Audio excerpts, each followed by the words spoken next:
What's going on, ladies and gentlemen? Tony Blackman here with Paramount Property Investments. Just looking at a single family home on the west side of Akron, Ohio. I just wanted to leave you guys with a quick tip.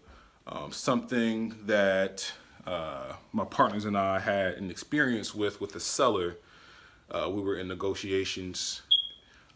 We made an offer on the property, but ended up finding out that the seller had already had an offer on the table from another buyer, and the deal fell through because the buyer that was getting traditional financing, the appraisal came in. And for those of you who don't know, anytime that you have or you're getting traditional financing, your lender is going to require you to get an appraisal.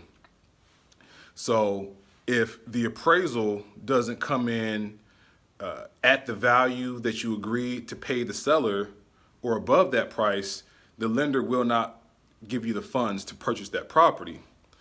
So it's very important that if you are going to make an offer on a property, take a look at the comps in the area, the houses that have actually sold comparable to the one you want to buy, and see if the property you want to buy is at or below those values. Because most likely, if they're not, the third party appraiser is not going to pass the appraisal.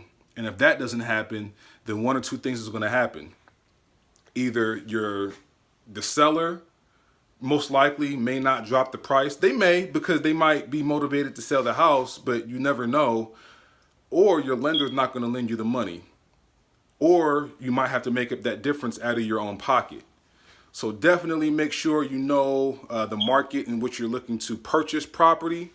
If you have any other questions regarding buying, selling, or investing in real estate, definitely give me a call, 330-685-2220, or just visit the website, www.investparamount.com.